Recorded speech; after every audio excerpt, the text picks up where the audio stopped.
Right, okay. So Antwa, ons begin nou by jou om 'n nalatenskap te kweek in die toekoms van Suid-Afrikaanse boerdery te finansier.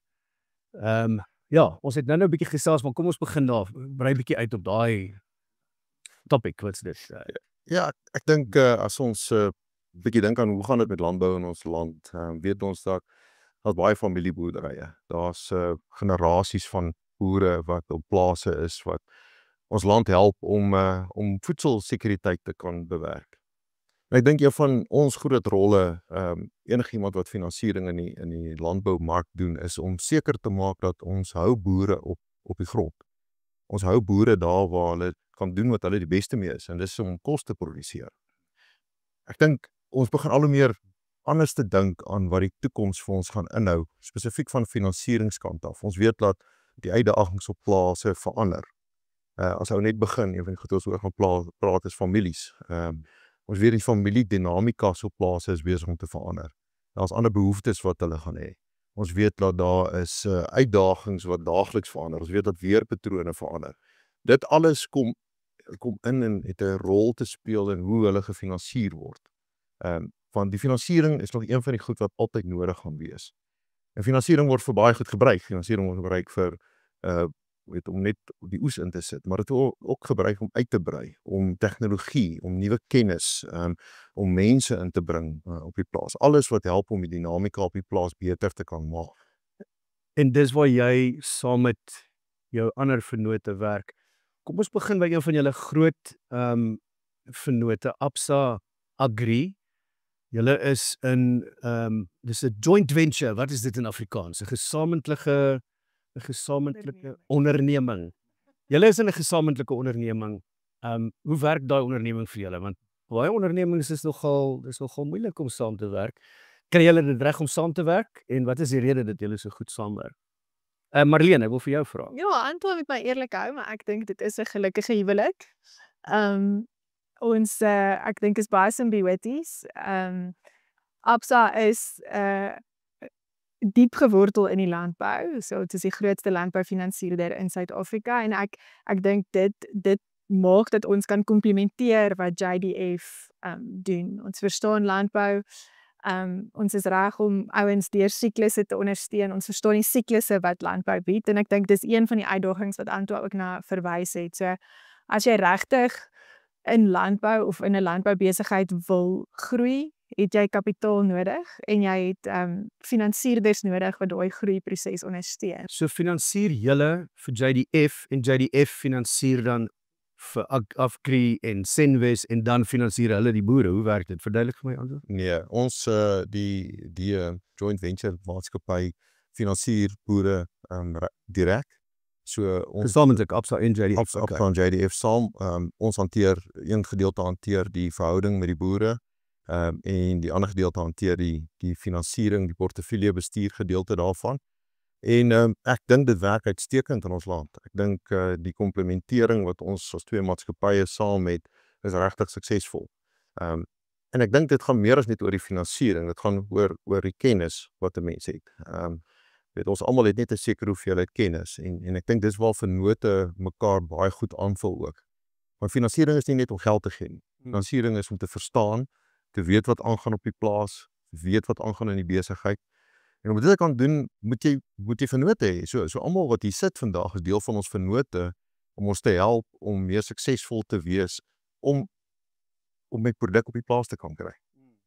So dit, jy kan dit nie alleen doen nie. Ek dink een van die groot suksesse in Afrika, daar's mos die spreekwoord wat sê, as jy wil vinnig gaan, dan gaan jy alleen, en as jy wil ver gaan en suksesvol wees, doen dit saam met vennote. En dis wat ons in Suid-Afrika en in Afrika baie goed reg kry. As ek jou bietjie jou terugvat, jy weet toch, ek dink baie mense sien John Deere aan die een kant, jy sien Agri of die handelaar aan die een kant. Vir ons is dit 'n verhouding soos jy met jou kliënt het, en met die John Deere kant van die besigheid. Dis een persoon, dis een entiteit. Dis nie dat ons afgestig is vir mekaar nie. Jy werk na 'n selfde doel toe. Jy werk om jou kliënt suksesvol te hê op die plaas. Jy werk om suksesvol daai trekker of produk af te lewer. En met die finansiering kant dan JDF se kant wat baie help, veral met die bietjie beter rentekoerse wat hulle in die mark vir die kliënt kan gee. dit maak 'n groot verskil as jy kom by verkoop. Ons is nie 'n maatskappy wat, jy weet, die cheapies verkoop nie of die goedkoop goedjies verkoop nie. Ons het 'n premium produk wat ons daar buite uitsit. So dit is 'n uitdaging, maar daai uitdaging word deur Absa en JDF baie beter ondersteun en dit maak dit net makliker daar buite. Nou, en as ek kan aansluit by William, so Antoine is eintlik, as ek 'n Engelse woord kan gebruik, hy's 'n enabler vir ons om besigheid te kan doen met ons boere. So en om dit so 'n bietjie verder te vat, dit begin by die verkoop van die masjien, maar dis nie waar dit eindig nie. Die masjien is daar net om die werk te doen en die plaas aan die gang te hou, maar op die einde van die dag is ons as handelaar daar om die boer se naverkoopdiens te enable. So wat ek daarmee probeer sê, dit begin by Antoine, maar dit eindig nie noodwendig by hulle nie. Hulle enable ons om verder besigheid te kan doen en te stimuleer en sodoende die boer op die plaas te kan hou om jy weet, voldoende te kan boer en sy werk te kan doen, soos Antoine genoem het. Voedselsekuriteit is elke dag op almal se lippe. Boerdery gaan nêrens heen nie. Soos dat ons sit hier, so is ons in baie uitdagende omstandighede rondom die weer hier buite. So, maar dis waaroor ons besigheid gaan en dis hoekom ek noem met 'n familie is. Jy weet, ons help mekaar en ons help ons boere om hier te kan bly en om volhoubaar besigheid te kan doen. Ja, so dit lyk vir my, mens kan in boerdery alles reg doen. Jy kan jou waardeketting reg hê, jy kan goeie finansiering hê, jy kan tegnologie goed gebruik. Maar as jy nog steeds uitgelewer aan die elemente en praat 'n bietjie met my daaroor. Graniesal is 'n groot maatskappy wat So Andries, ek dink net so stapie terug. In Suid-Afrika sal jy hoor die mense praat van die Suid-Afrikaanse boer is die vinnigste opnemers van tegnologie in die wêreld. En daar's 'n baie goeie rede daarvoor.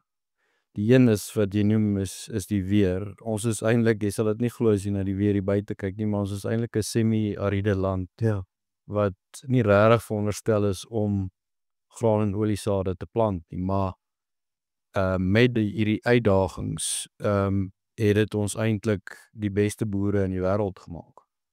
Ons het die weeruitdagings een. Die tweede ding is ons kry geen ondersteuning van ons regering nie, waar ander lande wat voedselsekuriteit ernstig opvat, hulle produsente baie ernstig ondersteun. So daarom sal jy hoor, Suid-Afrikaanse boere moet aan die voorpunt wees van hoë tegnologie, die beste trekkers, om te kan kompeteer met hulle internasionale eweknieë, omdat hulle nie ondersteuning geniet van hulle regerings af.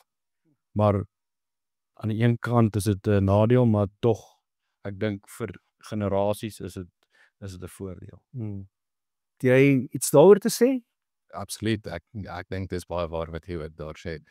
Ons kyk na families, families groei vinniger as enige besigheid of boerdery kan groei daar buite. So jy kyk van ons oudste generasie boerderye, sit in die Kaap, omdat ons het nou maar daar aangekom en daar begin boer seker 100 jaar terug. Maar ongelukkig sien ons ook familieboerdery wat nie werk nie, en jy sien dit hier by die 30 generasie, en presies wat ek gesê het, jou generasie groei so vinnig, of die familie groei so vinnig, dat die boerdery nie almal kan onderhou nie. So, dan sien jy in die 30 generasie nie kan boerdery nie, maar algemene besighede ook. En daar waar ek gesien het dit regtig werk, en ons sien regtig werklik goeie boerdery praktyke daar buite, wat aanhoudend groei, is wanneer daar 'n nuwe generasie inkom, en hulle voeg een of ander waarde by tot die boerdery. En dis waar jy sien die generasie boer volhoubaar. En ek dink dit is nogal 'n punt wat uitstaan vir my, as jy kyk na waar jy verby 'n 4de generasie boerdery gaan. As jy dit in die familie besigheidskonteks sien, moet jy so investeer dat jy dit moontlik maak vir die geslagte wat kom. om by 'n besigheid te kan inskakel as hulle sou wou. So jy moet so kan groei tot Pieter se punt dat jy vir die generasies uiteindelik eksponensieel potensieel belange by 'n besigheid kan hê, dat daai besigheid so kan groei. En ek dink ja, dit is regtig uitdagend en dis moeilik om lineair daaroor te dink. So dit is waar die tegnologie 'n baie groot rol speel.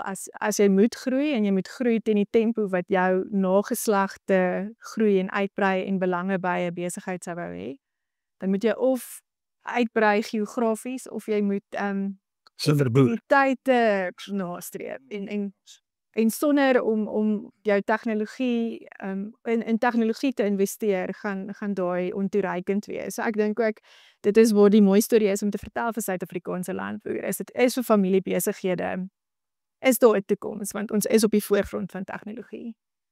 En is die boere vatbaar? Luister hulle na ons, na julle? Ja, ek dink nogal so, Andri. Ek dink die hele konsep van geleentheidskoste, dit is vir my is nogal 'n passie vir my. Want ek glo daaraan dat alles het 'n prys. Weet dit tyd wat 'n ou spandeer, gee iets anders te op. En dis geleentheidskoste. En ek dink die geleentheidskoste gaan 'n bietjie verder as net finansiëel die investering in tegnologie of nie in tegnologie nie. Daai is maklik, eintlik relatief maklike goed om te gaan bereken en vir iemand te wys, weet finansier of nie finansier. Dis maklik, relatief maklik. Ek dink waar die probleem inkom, met as ons oor die families praat is, weet daar's 'n besluit wat 'n pa of 'n ouer moet neem oor 'n seun of 'n dogter wat nou klaar is met skool. Moet hulle gaan studeer of moet hulle dadelik plaas toe kom? Daar's 'n geleentheidskoste in daai besluit. Nee, daar's 'n geleentheidskoste oor iemand wat met 'n familieplaas besig is wat se kinders nie plaas toe gaan kom nie. Weet wat is die langtermynkoste of die impak wat dit op die besigheid gaan hê? Weet so is daar 'n klomp goed, nê. En ek dink wat ek daardie probeer sê is om 'n boer te wees vandag is eintlik relatief uitdagend, nê. Jy het al hierdie produksiegoed soos reën en tegnologie en trekkers en finansiering en al daai goed. Maar dan sit jy met 'n klomp besluite wat jy moet gaan neem wat jou besigheid gaan raak, maar jou as persoon ook gaan raak en jou generasies na jou gaan raak. En ek dink ons moet ook nie te veel daaroor gaan sit en te diep daaroor begin dink nie, want dan dink ek gaan die weet ou Rico Basson hulle by SA Wine gaan geweldig bly wees want hulle verkope gaan klim. Maar ek dink ons weet ons moenie onderskat wat is uitdagings wat alles op die plaas is nie. Ons benader dit baie keer baie koud klinies, baie lineêr soos Marian sê, weet ons stap in, ons fokus, ons feite, ons gee weet maar jy moet ook verstaan dat jy kan by 'n plaas aankom waar 'n ou besig is met bitter moeilike besluite waar die geleentheidskostes weet hard op hom weeg. En weet en ons moet empatie hê daarmee. En wat ons hom help om te gaan beplan. Want dit wat hy nou besluit gaan dalk 2 generasies verder 'n impak hê op sy grond. So dit draak baie diep, baie filosofies en baie kompleks. Maar ek dink tog boere besef dit en jy kan baie sien veral waar weet generasies, meer as een generasie op 'n plaas begin kom, weet jy tradisioneel pa en sê nou maar 2 seuns en 'n dogter wat op die plaas is, weet en nou kom hulle kinders by en partykeer kom hulle 4de geslag kinders kom nou al by. En dan gaan kyk jy nou na die verwantskappe, daar's nou nie meer net neefies en niggies nie, weet dit raak nou klein neefies en klein niggies en weet nou is die besluit nie meer so maklik nie, want hier is nou 'n klomp mense wat daarbey betrokke is en een van die besluite is moet ons opbreek wat die ekonomie van skaal impak kan hê, want nou moet goed gedeel word en weet 'n dierstuk toerusting waar ons weet dit gebruik het, moet dan nou 2 gekoop word, weet so daar's 'n groot finansiële impak daarop. Of moet ons hierdie besigheid vat en na 'n koöperatiewe tipe van stelsel toe beweeg om te sê ons hou dit so, maar ons maak hierdie besigheid nou 'n groter koöperatiewe besigheid en ons werk vir die koöperatiewe besigheid en ons bring kennis in. En ons sien dit by baie van ons groot familieboerderye van die amper mega boere, selfs nie eens meer mega, maar selfs van die kleiner boere begin om buite mense in te bring om kennis te doen. Weet dit wat ek oor gepraat het oor partnerships, weet ons gaan so sterk wees soos ons vennote is. Hulle begin dieselfde doen. Hulle begin daai kennis inbring, hulle bring mense in om hulle te kom help om geleentheidskoste af te bring. En ek dink dis 'n dinamika wat jy nie in baie bedrywe sien nie. En ek dink dis wat dit vir my lekker maak om in hierdie bedryf te werk, is omdat daar soveel interessante dinamika's is wat jy elke dag mee werk. Het julle toegang tot meeste boere, Loan? Jy kan seker nie net op jou eie aangaan nie vandag. Jy moet maar saam met julle mense gaan, nê. Nee, wat jy toegang tot die meeste boere. Ek meen jy het jou kliëntebasis in die IOR, ekskuus weer vir die Engels wat jy besigheid en doen. So, jy ken, kom ons sê 95% van jou boere se dinamika, wat is sy behoefte op die plaas en ja, wel holisties wat hy nodig het om te kan. Is julle dan 'n naby verhouding? Ja, Is julle wat weekliks in kontak tipe ding, maandeliks? ek wil amper sê daagliks. So jy's gereeld op die plaas. Jy gaan bespreek wat het hy nodig om mee te kan aangaan en te kan vorder en sovoorts. Om terug te kom wat aan 12 nou gesê het, ek dink vir my is die risiko met familieboerdery is juis daai generasie oordrag waar daar byvoorbeeld 'n seun is wat nie wil boer nie. So daai kennis, waar gaan jy met daai kennis heen? En ek dink dis die risiko vir kommersiële boere vandag en ons in Suid-Afrika en eintlik Sub-Sahara kan dit glad nie bekostig om daai kennis te verloor nie, want omrede, jy weet, voedselsekuriteit so hoog is of so belangrik is, jy weet, om voedsel vir elke ou op die tafel te sit, kan ons nie bekostig om ons kennis te verloor nie. So dit is ons werk van 'n handelaarsperspektief af en van John Deere Financial se kant af om daai boer regtig op die plaas te hou en om te help. Soos Antoine gesê het, as dit nie meer in 'n boerderypraktyk kan werk nie, moet ons oorgaan na 'n koöperatiewe of 'n maatskappy. Wat ons moet doen om daai boer suksesvol op die plaas te kan hou. Was graan het laas jaar 'n moeilike jaar gehad, nê, maar as ek die bietjie navorsing wat ek gedoen het kan glo, is landbou een van die uitblinkers in die wêreldse ekonomie en definitief in Sub-Sahara ekonomie. So die boere lyk my wil hier bly en gaan hier bly. André, verseker, ek dink as jy vir enige middelslag graanboer of boer in Suid-Afrika vra, sal sy antwoord beslis ja wees. Ons produsente is hier om te bly en ons sien dit ook in investering in landbou. Jy sou gedink het dat baie boere buite landbou sou begin spandeer het met 'n onsekere politieke omgewing of politieke beleid, maar dit wat ons in die syfers kan sien, byvoorbeeld met trekkerverkope waar ons laas jaar dalk die swakste verkope in 20 jaar gesien het, sien ons hierdie jaar het dit weer heelwat opgetel. So goeie nie, dit wys dat ons produsente terugploeg in hulle eie boerderybedrywighede.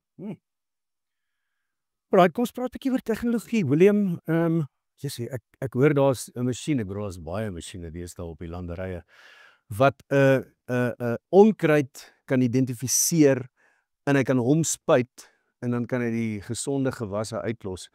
Dis nou 'n eenvoudige voorbeeld seker vir julle wat hier sit en wat luister, maar kom ons praat 'n bietjie oor tegnologie en wat die boere alles daarmee kan doen. Ek gaan jou so 'n bietjie terugvat net so voor ons daarby kom en dan sal ek daai ene antwoord. Ek was nou die dag by 'n kliënt van my en 'n vriend en ek dink dis 'n verhoudingsbesigheid. Ons moet verstaan dat ons as handelaar en ons kliënte daar het 'n baie nou verhouding. Dis 'n verhoudingsbesigheid. Jy doen besigheid in landbou met mense wat jy ken en vertrou. En hy gee my toe 'n boek en ek is nie 'n ou wat baie lees nie, maar ek maak toe maar 'n punt daarvan omdat hy hom vir my gegee het. En in die boek lees ek, en dis 'n operateur wat in die spesmagte was. In die boek lees ek toe dat die man sê 'n geleenthede kom nie op jou pad as dit goed gaan nie. Geleenthede kom op jou pad as dit in die moeiliker omstandighede is. En ek dink dis waar ons boere in Suid-Afrika uitstyg. As dit regtig moeilike omstandighede is, dis wanneer hulle uitstyg. Dis wanneer hulle, ek dink die beste is in die wêreld, verseker die beste in die wêreld is. En ja, dit gaan gepaard met, jy weet, tegnologie. Ek was 2 weke terug daar by Nelspruit by 'n makadamia aanplanter en hulle is in die laaste 2 jaar deur 'n baie groot, jy weet, slump of dip en hulle het gesukkel want die pryse was nie reg nie en dinge het nie gevloei soos dit moet nie en die boerdery het swaar getrek. Maar in daai 2 jaar het hy die kans gevat om te gaan sê kom ons gaan kyk waar lê my probleem. En hy het markagente en mens moet markagente gebruik, maar jy moet hom kan vertrou ook. En hy het markagente begin uitsny en nader aan die eindverbruiker beweeg. En hierdie jaar is die eerste jaar wat hy weer sê dat hy eintlik met dieselfde oeste en met dieselfde ondersteuning baie beter is af finansiëel, omdat hy sy eie produk nou nader aan die eindverbruiker gee. So jy weet en dis tegnologie. Hy het aangeplant met tegnologie om sy bome op die regte plek te kry, die spasiering reg te kry. En terug te gaan na tegnologie, jy weet ek is nou 20 jaar by Afgri Equipment. Toe ek begin het, weet is 1 of 2 trekkers met tegnologie ingebring. Deesdae is almal met tegnologie. En die tegnologie wissel van kliënt tot kliënt. Dit is so. Jy weet as jy praat van en daar is nou maar net 'n Engelse terme daarvoor, see en spray wat op die spuite uitkom. Ja, hy kan identifiseer watter is 'n bossie, watter is die plant. Hy spuit net dit, verminder jou onkostes op jou spuitprogram. Dit vergemaklik, dit is vinniger en dit verhoog jou opbrengste want as jy gewoon geld spaar, dan verhoog jy opbrengste. Dis waar jy hierdie geld gaan genereer in jou boerdery en in besigheid. En soos ons almal weet, jy weet, is spuitonkoste is een van jou dierder gedeeltes van jou besigheid. As ek ekskuus eindig, as ek net daarvan aanhaak, ek dink nie 'n ou moet die vraag moet eintlik wees, jy weet nie wat die prys van die tegnologie is nie, maar wat is die prys om nie daar te investeer nie. Ja. Dit is hoe jy die approach moet na jou land toe gaan, ja. So om jy nog 'n idee te gee, André, ons het binne in ons besighede, Senwes en Afgri Equipment, is nou die groter handelaars in Suid-Afrika, het ons mense wat heeltyd kan kyk na waar jou trekker is, wat is besig met jou trekker te gebeur, as daar 'n kode uitkom wat sê, die trekker is nou besig om te verhit, dis ons mense wat jou kan bel op jou eie plaas, en vir jou sê, luister, gaan na hierdie produk toe, of gaan na hierdie stroper of trekker toe, gaan stop hom, want hy is besig om te oorverhit, hier kom 'n probleem. So voor daai groot breker regtig plaasvind, kan ons hom help, en sê, wow, ons gaan nou 'n bietjie eers hierna aan werk. Ons stuur solank ons tegnikus, ons weet wat is die foutkodes wat uitgegooi is, ons is op pad om jou te kom assisteer. Okay, meeste van ons om die tafel sal jou moontlik daai tegnologie kan gebruik, want ons het selfone al vir 'n ruk, en ons het rekenaars, en ons het blootstelling aan dit. Maar daar is natuurlik mense wat nou gaan sukkel daarmee. Maar hulle moet maar opgelei word, né? Want dit is seker maar wat moet gebeur, Pieter? Ja, ek wou nou eintlik graag deel het 'n stalkie wat 'n oom vertel het eendag gaan staan sê en kyk na die plaas pragtige operasie wat hy daar het. En hy sê vir my, nee, hier doen alles wat ek hier sien. Nuwe trekkers, plaas, lange rye wat so mooi staan. Hy sê dis nie myne nie. Dis geleen van my kinders. Ja. En dis so waar eintlik. Elke boer daar buite boer om 'n beter nalatenskap vir sy kinders te los, om dit makliker te maak vir sy kinders, beter. En daarmee dink ek is dit ook belangrik om 'n spesifieke vaardigheid na die besigheid te bring, en dit is, jy het dit genoem, probleemoplossing. Om nie net 'n tegnologie te koop omdat dit tegnologie is nie, omdat hulle sê dit gaan jou boerdery in 'n beter posisie plaas. Dit het baie goeie verkoopsmanne daar buite en ons praat van gifsmuise en so ook. As jy luister na die persentasies wat jy moet spaar of wat jy spaar op sekere produkte, dan moet ons boere eintlik nou verniet plant of verniet oes as jy al daai persentasies bymekaar tel. So ek dink dit is krities om te kan bepaal waar is 'n probleem in jou boerdery en wat se tegnologie gaan dit oplos. Want die tegnologie, meeste van jou operasionele volhoubaarheid lê dan in die tegnologie implementering daarvan. So ek dink daai vaardigheid van probleemoplossing is baie belangrik. En soos wat jy reg gesê het om jou vennote te kies, om dan die spesifieke vennoot te kies en te leen op sy kennis, om te verseker dat daai waarde word toegevoeg in die boerdery. Is daar nog kontant in boerdery of werk alles nou maar deur banke? Goeie vraag. Ek dink as jy oor die algemeen vraag en as jy sê nee, daar's nie ons werk nie meer kontant nie, alles werk maar deur 'n bank en finansiering, maar daar's baie kontant tog in boerdery ook.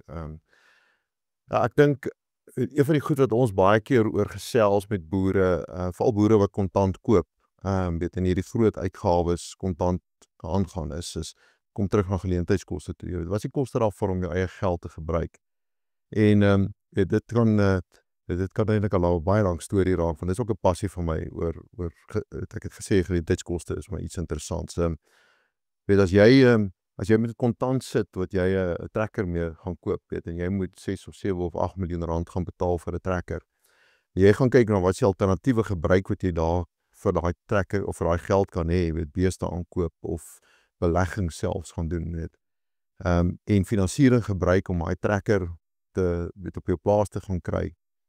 As jy op die einde van die dag jou balansstaat gaan kyk na 3 of 4 jaar, kan jy eintlik die balansstaat soveel meer groei deur altwee te doen. Weet jy gaan koop 'n bate en jy koop 'n bate en hulle praat van 'n selflikuderende lening. Dit waarvoor die bate gebruik betaal homself af.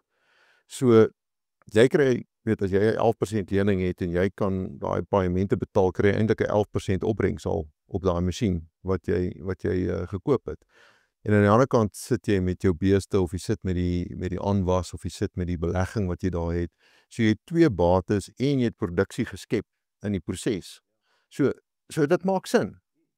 Maar jy kan dit 'n bietjie komplekser maak en sê goed, maar dit hang af waar jy in jou besigheidssiklus is. Weet as ek op die einde van my besigheidssiklus is, ek weet ek skaal af, ek het nie noodwendig kinders wat gaan oorneem by my nie.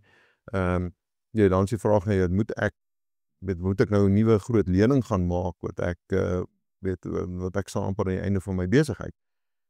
Baie moeiliker besluit om te gaan neem as 'n ou wat in die groeifase is van sy besigheid en aggressief besig is om uit te brei. So dis waar dit belangrik is wanneer die handelaars en die verkoopsmanne bymekaar sit en Pieter en sy spanne met om daai besluite te kan neem en te sê, maar wat is die beste vir jou op hierdie stadium by jou plaas? Want jy moet dit kan verstaan, jy moet verstaan waar is hy. Weet dit help nie ons gaan probeer om vir 'n ou wat aan die beginfase is vir hom te sê, luister, jy gaan nou nie leen nie, jy gaan nou 'n trekker kontant koop. Dan weet ons, hy het eintlik 5 nodig, maar hy kan net 1 bekostig. So dis krities belangrik om hierdie vennootskap, ek kan dit nie meer benadruk, jy weet, om vennootskappe te hê wat die regte boodskappe deurbring. En ek dink dis waar ons verhouding met Graan SA en met Absa baie belangrik is, weet, want ons kry ook baie inligting van laaf. Hulle vertel ook vir ons wat aan die gang is. Hulle vertel vir ons, weet, waar is die behoeftes van jong boere wat inkom, weet. Ek dink Corneille kan baie gesels ook oor van hulle kopsere wat hulle het oor die generasie bewegings wat plaasvind in boerdery, weet, waar ek het nou die dag so gespot, 'n vriendin van my dogter kom by my en sy sê vir my, "Jessie, ouma, boere is oud." Ek sê, "Regtig?" Sy sê, "Ja, jy is 40." Weet? En ek dink as ons gaan kyk na, weet, as die Graan SA bymekaar sit en kyk na die gemiddelde ouderdom van die boere daar, weet, dis ouens wat nou ongelukkig oor 40 is wat daar sit, nê. So ou moet daai goed verstaan, weet, en dan moet jy weet, is die ouens aan die einde van daai besigheidssiklus, weet, hoe gaan 'n ou hulle benader om hulle te help om nog steeds goeie tegnologie daar te kry. Die lekker ding, het gepraat nou oor die kennis oordra, weet, baie van die jong mense wat inkom, weet amper meer van wat in daai tegnologie aan die gang is en hoe om dit te werk. En dit is van klein boere af, deur tot ons groot kommersiële boere sien jy dit, want dis waarmee hulle groot word. Onthou, weet, vir ons ouens wat oor 40 is, ons sien na iPad, weet, en jy weet nie altyd presies waar om aan te sit nie, weet, en dis daai skreen wat daar in die trekker of in die stroper is. Ja, hulle kom in en chop haar gat hulle en hulle leer dit vinnig, nee. So jy moet dit leer, maar leer dit vinnig. Maar ja, ek dink ons moet daai besigheidsiklusse verstaan, ons moet verstaan hoe lyk die generasies wat op die plase is, nee. Want daar's 'n plek vir alles. Daar's 'n plek vir kontant, daar's 'n plek vir finansiering, daar's 'n goeie plek vir 'n mengsel van die. Maar op die einde van die dag is wat pas die boerdery die beste en wat gaan help om die boerdery so goed as moontlik vooruit te laat gaan. Dankie. Ek probeer om vir Corneille en Marlene in die gesprek te kry. So Corneille, jou naam is genoem daar. Dankie vir dit Antoine. Ja, ek dink ek stem baie saam met wat Antoine sê, die nuwe generasies wat ons sien inkom en ek dink dit is verblydend om te sien hoeveel van die nuwe generasie kom op die plaas. Soos op 'n stadium baie bekommerd oor hoe oud ons boere raak en die nuwe generasie kom die plaas toe nie, hulle sien beter geleenthede in ander professies of in die stad. Maar ek dink tans op hierdie stadium is dit regtig goed om te sien hoe baie van die jong generasie plaas toe kom. Onder 40. 100%. So 'n bietjie jonger as wat ons is, maar en wat die voordeel van hulle is hulle is baie oop vir nuwe tegnologie en hulle weet om dit te embrace. Ek sukkel om 'n Afrikaanse woord daarvoor te gebruik, maar en om dit optimaal te kan gebruik. So 'n ouer generasie produsent, mens moet versigtig wees vir algemening, maar 'n ouer generasie produsent sou jy dink sal nie so vinnig wees om nuwe tegnologie aan te neem soos 'n jonger produsent wat groot geword het daarmee. Kinders wat met telefone byvoorbeeld groot geword het, ek ken amper nie iets anders nie, so hy gebruik daai tegnologie soos wat dit moet gebruik word. So ek dink sodra die produsent die tegnologie kan laat waarde toevoeg op die plaas, dit is wanneer dit 'n verskil begin maak en dit koste-effektief en 'n bydra in terme van effektiwiteit op die plaas meebring. Maar daar is seker baie opsies om van te kies. Hoe maak 'n boer 'n besluit oor wat het hy of sy nodig op haar plaas, sy plaas? So ons praat nou baie van geleentheidskoste en geleentheidskoste kan eintlik beskryf word as wat is die ander beste alternatief. Ja. En 'n boer moet elke dag daai som vir homself maak. Wat is die beste vir sy boerdery? Baie boerderye moet 'n besluit neem om die lae koste produsent te wees. Hy gaan nie altyd aan die voorpunt van elke liewe tegnologie wees nie, want sy boerdery eenheid kan dit dalk nie bekostig nie. Hy is dalk in 'n omgewing wat hy die koste so teen die been moet sny dat hy 'n lae koste produsent is, maar dan neem hy ook die besluit dat hy ook 'n lae opbrengsprodusent gaan wees, want hy moet gaan kyk waar sy optimale punt van winsgewendheid is. 'n Ander produsent maak weer die som en hy sê, maar as ek nie in die voorpunt van hierdie spesifieke tegnologie gaan wees nie, gaan ek nie my optimale punt van winsgewendheid bereik vir my spesifieke plaas waarmee ek in operasie betrokke is nie. So ek dink dis die twee verskillende pole wat jy kry. En dit is die belangrike ding wat 'n produsent vandag moet oor besluit. Kan my boerdery die tegnologie bekostig aan die een kant en kan my boerdery bekostig om nie die tegnologie op te neem nie. En daai waarde wat die tegnologie vir jou boerdery bring, te kan konstant meet om by daai optimale punt van winsgewendheid en volhoubaarheid uit te kom. Verleen, Absa het lang geskiedenis met landbou. Is dit vir jou lekker om in die landbousektor te werk? Baie lekker. Ek is 'n stadsmeisie, so ek voel nog elke dag of ek my horisonne verbreed. En dit is my so interessant om na al die manne hier om die tafel te luister.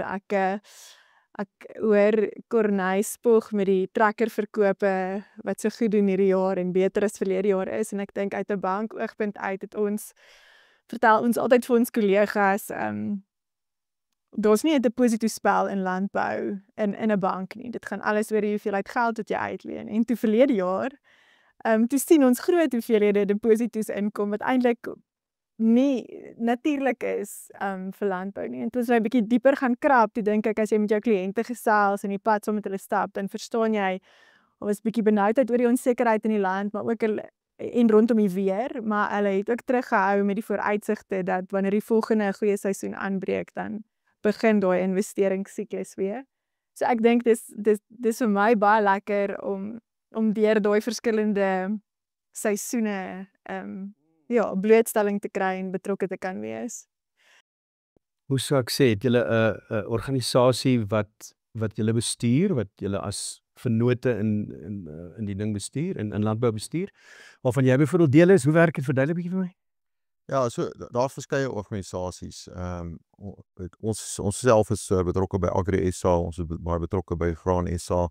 Ons is ook betrokke by Agbus, wat bietjie na die landbou besigheidskant kyk. Ek is nou self op die bestuur daar.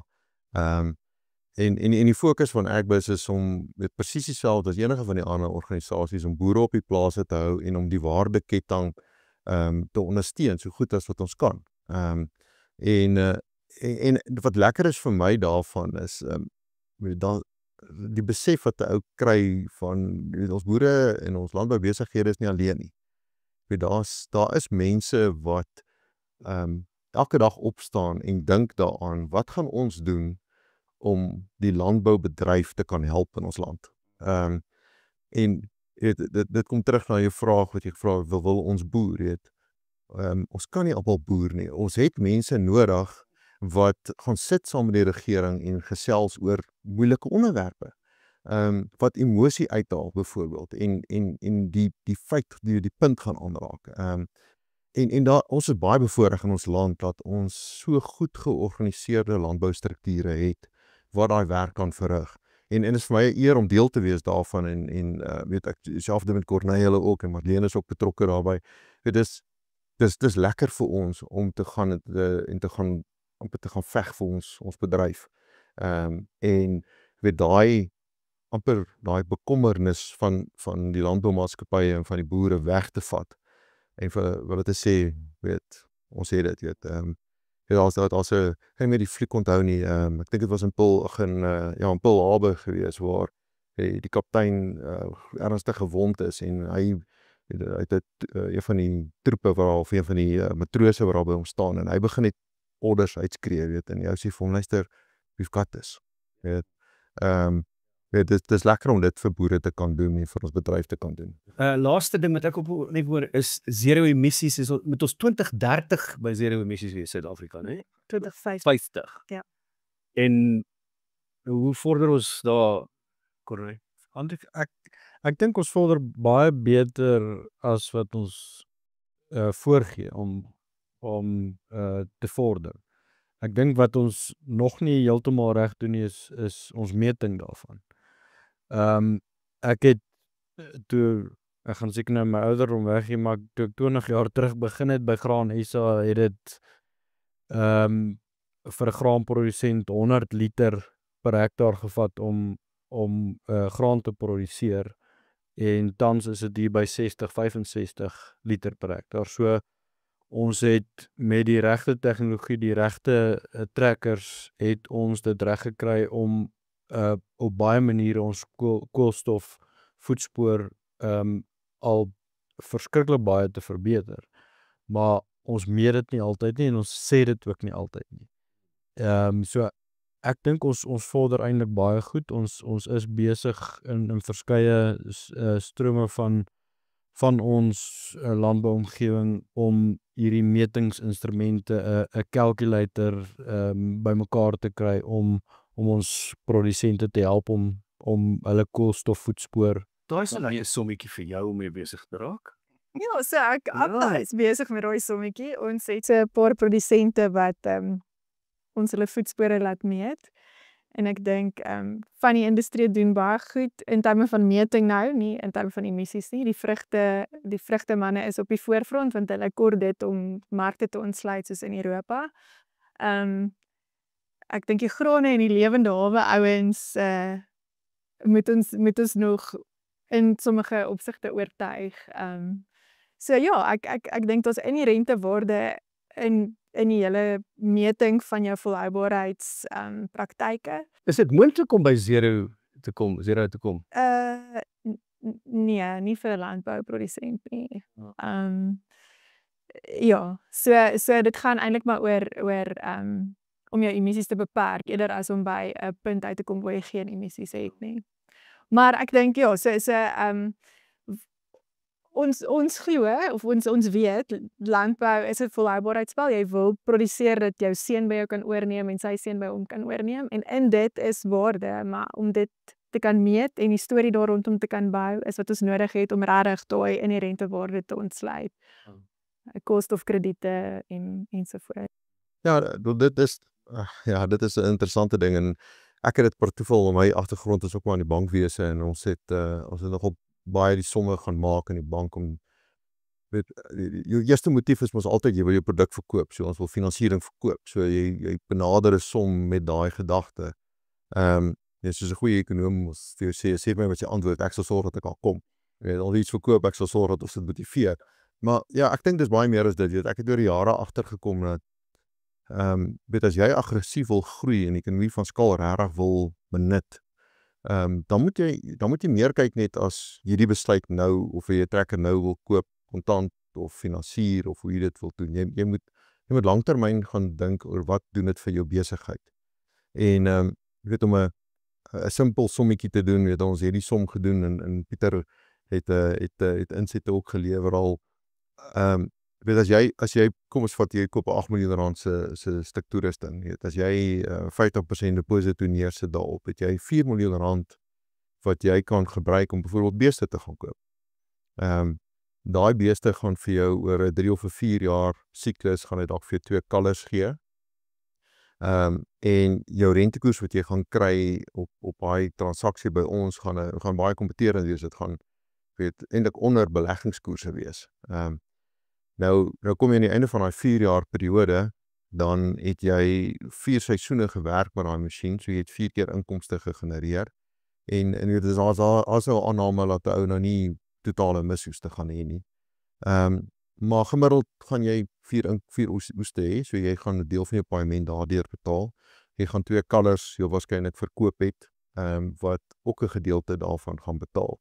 So as jy dan nou jou balansstaat gaan afsluit, dan gaan jy sit met 'n stuk toerusting wat heel waarskynlik 60% van sy oorspronklike waarde het. Maar jy gaan sit met 4 miljoen rand se beeste. Wat dalk teen daai tyd 4,5 kan werd wees, of jy kan dalk die kudde gegroei het, laat jy nou sit met 5 miljoen se beeste. So as jy na jou balansstaat op die einde van die dag gaan kyk, nee, het jy aansienlike groei gehad daar. Baie meer as wat jy kontant sou gaan neersit het vir 'n masjien. En ek weet baie van die argumente gaan rondom, ja, maar ek moet my risiko bestuur, want as ek daai misoes het, dan het ek nie 'n krediteur wat ek moet gaan betaal nie. Die bank gaan nie kom klop en my trekker wegvat nie. En dit het Marite, dit is so. Maar ek dink ook jy kan jou beeste verkoop, nê, die eerste plek, maar die tweede ding is ook die mense wat 'n landbou finansier nou, daar's bitter min van hulle wat nie daar wil wees nie. En as jy daar wil wees nie, dan aanvaar jy die risiko wat saam met dit gaan.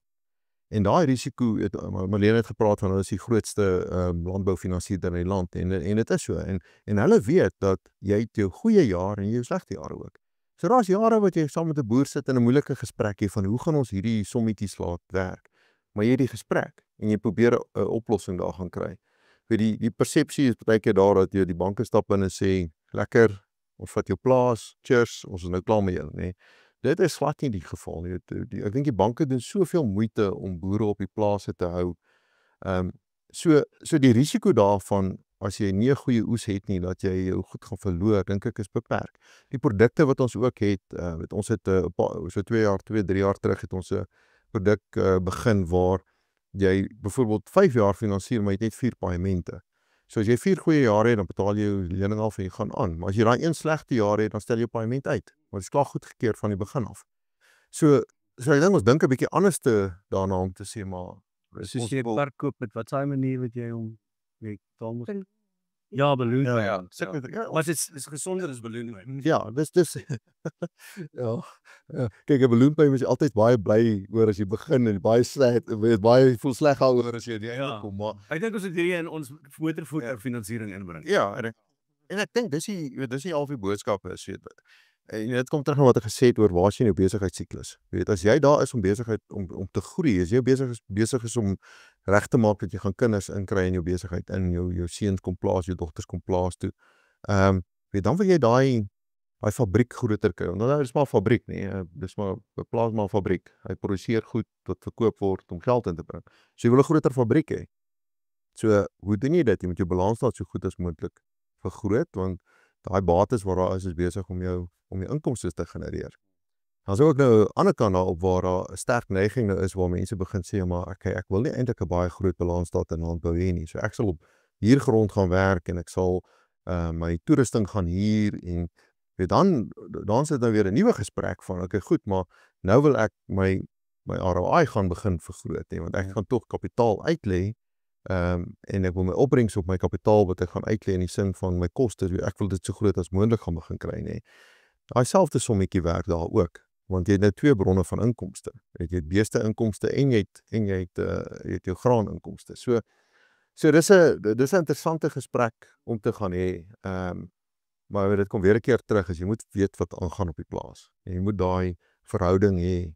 En ek dink Willem het dit so mooi gestel van hy was by 'n kliënt en 'n vriend. Ek dink almal van ons, dis wat ons het. Ons het nie net kliënte, ons het vriende. Jy gaan soontoe en jy het 'n vriendskaplike gesprek. En wat lekker is baie van ons kliënte aanvaar baie maklik wat jy sê oor daai verhoudings wat jy het. Hy is altyd met jou beklei. Ja, dis een groot ding, almal van hier sal sê, jy stop nooit by 'n plaas in waar daar nie iets is wat ons oor gaan verskil nie. Maar dis lekker, want dis waar ons leer en dis waar ons dinamika aanbring en bietjie verbeter op, nie.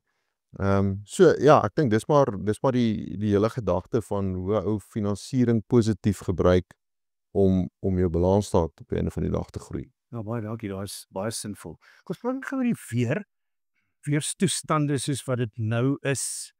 Ek bedoel, jy kan dit natuurlik nie voorspel nie, maar ek is gevra, ek wil vir julle vra daaroor. So kom ons begin by jou. Ons het eintlik waar ons in 'n seisoen ingegaan het waar ons regtig 'n La Nina verwag het ons aanvanklik nie so gedink nie. Ons het by begin Januarie begin en eintlik gewonder gaan ons in 'n nat seisoen in of nie, en toe begin dit reën. Op plekke was dit laat, die ouer mielies waarvan ons praat, het so bietjie skade gekry as gevolg van die feit dat dit eers laat regtig algemeen begin reën het. Maar toe dit begin reën het in Januarie, toe hou dit nie op nie. Ons het regtig sedert Januarie tot waar ons nou sit, bo-gemiddelde reënval omtrent oor die hele somerreënval area gekry. En veral die later aanplantings het eintlik baie goed daarbey gebaat. Soveel so dat ons sien dat die oeskatting elke maand die oeskatting ook opwaarts aanpas soos wat die seisoen baat vind uit die reën uit. Die uitdaging waarmee ons nou sit is daar's gewasse soos sojabone en sonneblom wat reeds ryp is wat van die lande moet afkom. En ek dink dit is tans die grootste uitdaging waarmee ons produsente nou mee sit is om daai graan wat 'n goeie potensiaal is nou van die lande af te kry. Want hulle kan nie op die lande kom. Nee, kan nie op die lande kom nie, is in meeste van die plekke te nat.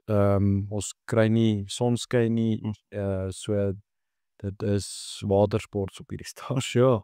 Maar is daar dan nie 'n geleentheid vir John Deere om met 'n voertuig of 'n drone of iets na vore te kom wat kan oes nie? Dis ek weet jy moet oor tegnologie praat, maar ons moet dan realisties wees.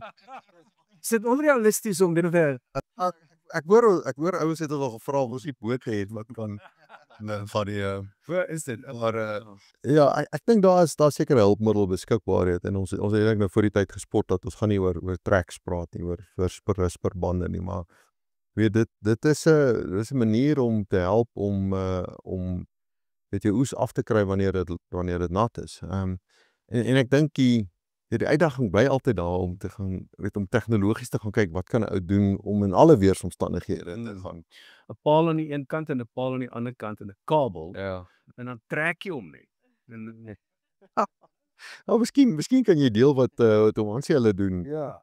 Ja, ons het vanoggend so vinnig al aangeraak. So ons het wel dis uitdagende tye en dan moet jy planne maak. Die oes moet in die silo en die geld moet uitbetaal word, anders kan die boer nie aangaan nie. So ek was laasweek by een van ons produsente en hulle sit nou met 'n probleem. Dis te nat en hulle moes planne maak. So hulle het gaan conveyor belt, ek weet nie wat is die Afrikaans daarvoor nie, maar in elk geval in die rye sit en die mense wat vir hulle werklik fisies die milies versak dit en dit word op die belting gesit en dan word dit van daar af uitgesleep uit die lande uit. So en dit kom maar weer eens terug na ons veerkragtigheid. So jy sal planne maak. Hierdie is net 'n tydelike setback as ek dit so wil stel. Ons sal die oes van die lande afkry en ons sal weer aangaan, die son sal bring. Ja, hoe lank vat so 'n land om droog genoeg te wees om te Ja, So, jy moet onthou, ons gaan nou in 'n winterperiode in waar die son skyn, maar hy skyn op dan jy weet, hy is nie warm. is af. So, Ja. hang af van hoeveel reën jy gehad het, maar dit kan enigiets van 'n week tot 2 weke vat voor jy naby die land kan kom. En met die rusverbande, alle respek aan toe, is ja, jy kom in die land in, maar jy gaan ook verder in die moeilikheid in. Nee. So, as jy hom daar moet uitkry, is dit dalk bietjie moeiliker dan. Ja, dis 'n feit. As hy nat is hy nat. Aanvaar dit en maak planne rondom dit, maar hy sal weer skyn en ons sal seker die oes afkry op 'n sekere manier. Ek wil gebou daarop. Ek dink van die toerusting kant af sien ons ook boere investeer in groter toerusting. Ja, dis 'n gegewe die weeromstandighede gaan net meer uitdagend raak vorentoe. En daai plantvenster of stroopvenster raak al kleiner en kleiner.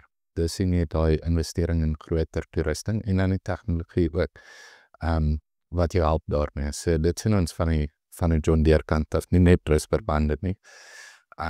Maar dat die investering daar is om te sê maar kom ons komplementeer die uitdaging van die weeromstandighede. Jou hinderaitheid te bespoedig. Ja. Ja, verseker. So daar's 'n groot fokus op dit ook. Luister, ek dink landbou is op 'n baie goeie plek en in goeie hande. Maar gee gou net vir my kortliks as afsluiting, hoe voel jy oor die stand van landbou in Suid-Afrika, Marlene? Ja, ek dink baie positief en dit is eintlik maar 'n uitvloeisel van ek dink wat vandag baie keer benadruk is, 'n boer en die span rondom hom maak 'n plan en dit gaan oor verhoudings en deur daai verhoudings kry ons baie van die goedes moet doen oor die lyn. Dis hy. Konne? Nee, ek is optimis gebore, maar as mens na realiteit kyk, is ek regtig positief oor landbou. Ons veerkragtigheid waaroor ons gepraat het van ons produsente is ongelooflik en ek dink dit hou ons ander waardeketting rolspelers ook positief. Dit is aansteeklik. Dit is ook belangrik om nie 'n skynpositiwiteit te hê nie. Dit is belangrik dat dit reg moet wees. En daarom is dit ook belangrik om vennootskappe in landbou te hê. Jy kan nie as 'n produsent alleen staan en nog dink jy gaan 'n sukses daarvan self maak nie. Jy het belangrike vennote nodig wat jou besigheid verstaan en jou ook as 'n vennoot sien en jy moet hulle ook as 'n vennoot sien. Dis 'n vennootskap. Sonder mekaar gaan ons nie kan bly bestaan nie. So dit is vir my belangrik vir ons almal om te onthou en dit eintlik te embrace, soos wat die Engelsman sê. Ek dink dit is iets wat ons gesien het in die landbouindustrie veral bo die ander industrieë uitgestaan het. Is juist daai samewerking en vennootskappe in die waardeketting. Ek dink wat verskriklik belangrik is in die gesprek van vandag is om te weet as produsent wat kos jou boerdery? Wat kos jy jou boerdery? Baie van ons produsente weet dit nie regtig nie en ek dink dit sluit aan by die gesprek van vandag. Ons moet daai somme aanhou maak want die omgewing verander konstant, verander die heeltyd. Sodat jy weet wat jy jou boerdery kos sodat jy volhoubaar vir die langtermyn kan produseer. Dankie. Luan? Dus dankie. Ja, landbou is 'n unieke besigheid, baie volatiel. Maar dis 'n as ek dit so kan stel, dis 'n mooi besigheid. Daar's geleenthede vir almal. En ek dink regtig die toekoms vir landbou is groen. Dit lyk miskien baie daar nie so positief nie, maar ek dink as ek dit kan saamvat met al die geleenthede wat in landbou is vir jong mense veral, kan ons nie anders om hande te vat en hierdie unieke bedryf net na 'n volgende hoogte toe te vat nie. Jy weet, ons het dit nodig in die land, ons moet werk skep en ek dink dit is die omgewing waar ons dit die beste kan doen. Ja, dit ook.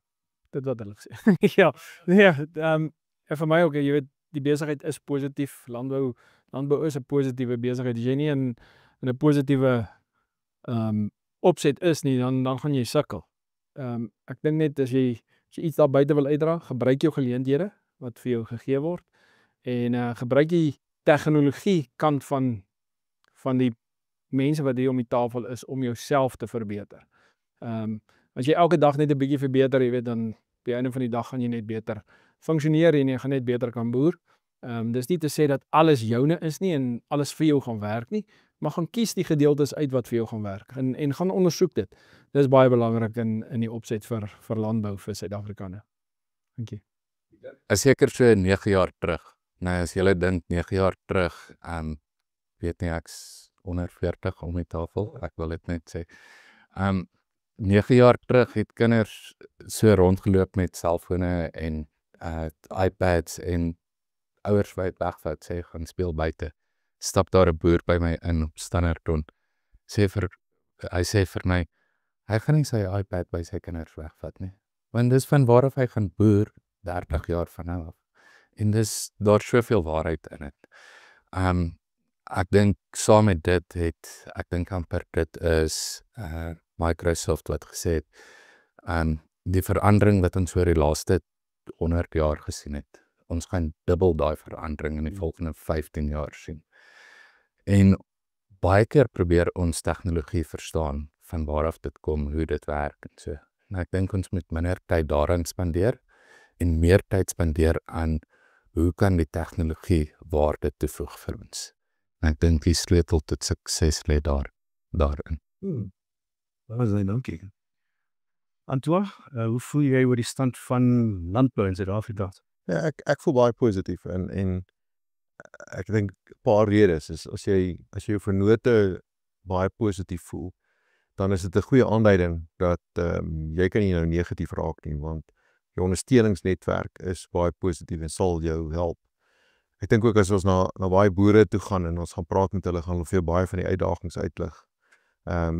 Maar hulle hou aan boer. So dit moet nog steeds vir hulle lekker wees en nog steeds vir hulle goeie inkomste genereer.